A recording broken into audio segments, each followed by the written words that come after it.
My name is Nattawan Boorn, and I was born in Bangkok, Thailand, and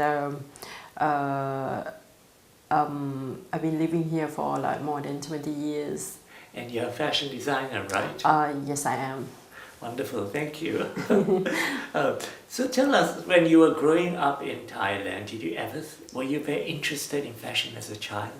I always loved, dressing up. I remember when I was young, I think my mom just, put me into like a little boy, outfit or somehow. But I was wondered how come that she did that. But just a few times, and then after that, I said to her, I want to dress, give me the skirt, stuff like that. So she dressed me up.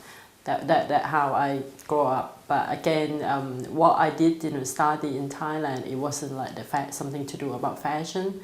It's just completely different. I did study secretary, but when I finished my college in Thailand, she just sent me to study here in England. And then first of all, when I arrived here, I thought that I was going to be here for like a few years, but it turned out to be like, time after time. So I end up, went to university over here. What I did is just completely different from what I'm doing right now. I did political economy, in university, and then after I graduated, I went to work for High Commissioner Malaysia for like 5 years. Okay, but so coming back to fashion is about clothes and accessories. Perhaps you could tell us a little bit about traditional Thai clothes? Traditional Thai clothes. When you say tradition, what you mean by that? You mean like the that in the old time that... No, in your time, when you were growing up, what you saw around you. When I was young, when I grew up, I just saw like people dressed, like normal, as a, they wear like cotton and linen, and if they're going to like, for example, special occasion, they tend to wear like silk. I always see my mom, like dressed up with the Thai silk fabric, which is look very nice.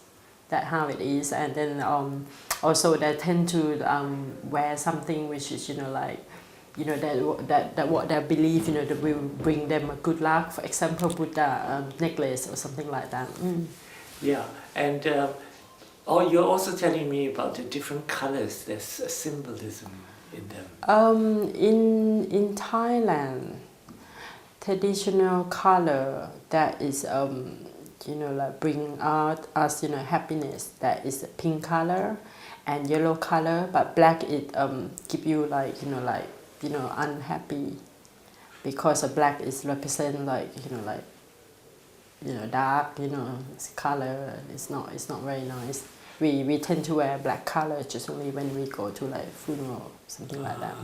And when you're getting married, what would a bride normally wear? Normally they would wear white, ivory, or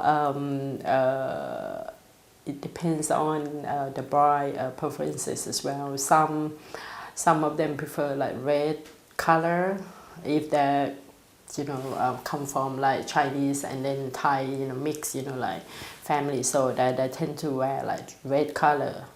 But again, it depends on but I think the traditional that is supposed to be white and ivory color. So do you use any of these traditional symbolism of color in your work?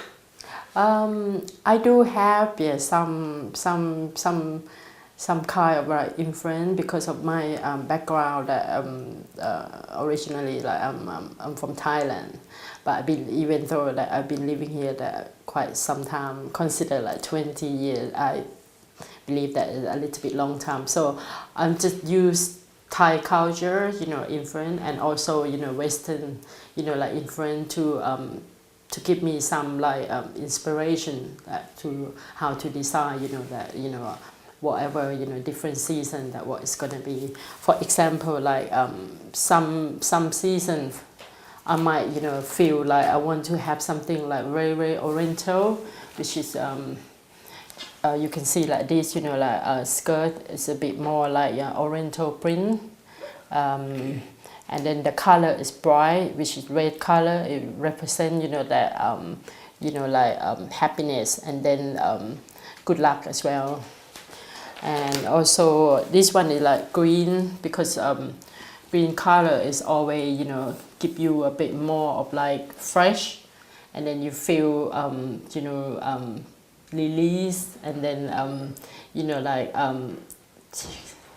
happy, basically. So that green color is come from like I travel, like from Thailand. I went to Thailand and then I come back here, because when I was in Thailand, it's a lot of green everywhere. Not like in England.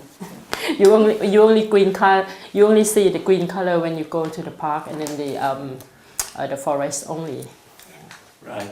But your clothes at the moment, you said it's a signature outfit you have at the back. It's black and white. Talk about that, perhaps. Well, this one black and white because I got inspiration from the this season from the the previous time, in 1950, when a lot of people wear like check, print, and then black and white, and then plus also is autumn and winter. You tend to like pay attention a little bit on like like darker color instead of like bright color. But also I got something which is like bright color as well, which is some of my coat, something like this. This is like autumn winter collection as well. Yeah. So you probably don't remember, but in the 1950s in Thailand, what do you think your parents were wearing? Oh my God! I think my mom, my dad was wearing like safari, like suit, like Okay. and then my mom was like wearing flare trousers with the platform shoes, and then also the ship dress as well, like Andre, that dress. Ombre dress. It's called, Andre, like kind of like ship dress, like straight A-line dress. Okay. Yeah, that's what they call the name. Yeah. And But you have different seasons in Thailand. So like you have a rainy season, you have a dry season. Do they change their clothes to suit that? I think if we're talking about the season in Thailand, which is like we do have like summer, winter, but all year round it tends to be a bit more like summer, because of Thailand is like hot country. So even though that you say like winter it's probably like 25 degrees, which is very comfortable for like us when we go back to Thailand. So I think most of the clothes that designed to adapt with the weather, and then they're moving quite fast. I would say it's probably faster than the design which is based in the UK, because Thai people love something different, like change all the time. Oh really? Yeah. Okay. They like to keep reinventing themselves. Yeah, that's right. Yeah. I see. So, I'm looking at your necklace because it reminds me of flowers. It reminds me actually of quite a tropical look, even though it's black. Can you talk to me about how the necklaces have changed in your time? Like when you were young, did you have a particular amulet you would have to wear? I mean, now you wear whatever you want, I remember when I was young, my mom gave me like a like gold necklace with the Buddhist, like which is like she got it from the Thai monk, from the Thai temple, that she respect them or whatsoever, and then she gave it to me, and then she basically like she forced me to wear them. But that time being, I was so young, I just thought, oh yeah, okay, right, then I'll wear them. But since I've been living in this country, I don't wear them at all. Maybe once in a while I would do that, just only like to show respect to my mom. But I normally don't wear those. I just tend to wear like something like this, like jewelry, like flower. But she obviously thought it was going to protect you, right? I think she strongly believe, yeah, because of the belief, you know, in that period of time. And then even now as well, sometimes when I go back to my country to visit my mom, she always keeping me, you know, some sort of like Really? protection thing, you know, Like what? like small little best ways, which is, you know, like bring you good luck, something like that, or some steel necklace, or some little, you know, Buddha as well. Just give it to me. But, So yeah. did she take you to the temple as well? She does take me to the temple as well. Sometimes I go with her, but sometimes I just say no, I don't want to go there. Really? Yeah, I can say that. Maybe because of I'm big now, not like when I used to be. Yeah, when I used to be very young, I used to go to Thai temple a lot with my mom. Have you been to the Thai temples here? I do, yeah, I do occasionally, but not like every week. And so why do you go to those temples? here? I go because of once in a while I would go just only to pay respect to my dad, because my dad died quite some time ago. So even though that the way that I think a little bit you know, westernized, but I still do believe in that. You know, when you go to Thai temple, you pray for him something, and then good thing will go, you know, back to, you know, the loved one. You said your mom came from the country, right? Yeah, that's right. So is there a great difference between people who come from the country and people who are from the city in Thailand? I think it is big difference between, because my mom come from the countryside, so the way she think is a little bit I think is slightly different from the way that, you know, that some people who live in Bangkok, and then that thing is different. I mean, my mom always believed that whatever you do, you have to appreciate that. For example, her background family, my granddad is a farmer, so he does, you know, like grow rice, you know, he got the farm and everything. So when we eat rice, we have to make sure that we finish the rice. We cannot leave it left over. That what we've been brought up, you know, in that way. And in a sense, they bless the environment because the environment helps them to survive, doesn't it? Yeah, that's right. Mm-hmm. Yeah, so rice is really important because it's a staple, you know, it's a crop that keeps you alive. And all these offerings that they give to the temple as well, like food offerings, I noticed there's a lot of offerings like that. Even today in the Wimbledon temple, they offer food.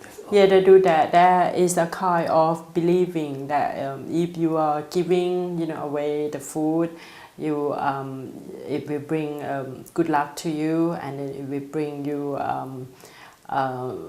you know, the thing that you wish, you know, like to have, you know, in life.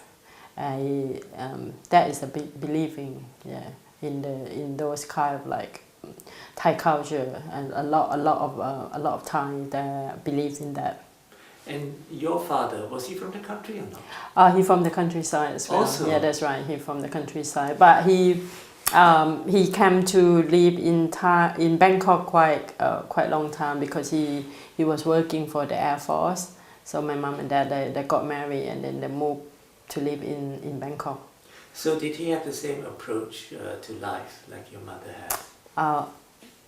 I think so, yeah. I think that he does, yeah. Because he come from like, you know, like farmer background as well. That his dad is live in the countryside, but I think my dad's side is a bit more Chinese. So I think some of them speak Chinese as well. So they kind of like mix up, you know, Chinese and Thai. Because we had a Thai interviewee whose parents are Chinese, and he's got this talisman in Chinese that his mother gave him, folded up, and he brought it out in the interview, and he opened it up, and he says, "This is the first time I opened it." Oh, really? But I keep it because it reminds me of my mother. Aww. So a lot of the younger Thai people like you, your generation, they keep it because it reminds them of their family. Is that the same with you? The same as well. But I normally I don't really carry around that much. The only one thing that I carry is a little silver heart, which has got my dad picture inside there, which is that if I travel abroad or I come to work, it's always in my little wallet. Oh, I see. Okay. So But I don't open that much. Just only maybe once in a while that we do. But I know that he's always with me. I think that is the way that how we believe that. Yeah. Yeah, yeah. So you're not Buddhist in the sense that you practice every day. Are you Buddhist in maybe your thoughts?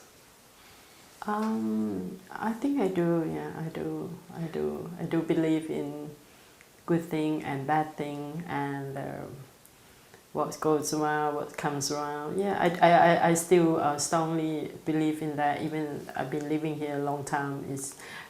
It's the way that we grow up. With the that kind of belief. Yeah. So in that way, that is you retain your Thai culture in that sense. I think so. Yeah. I believe. Yeah. I still got that in my blood. Yeah. Yes. Well, thank you very much. Oh, thank you so much. You're welcome.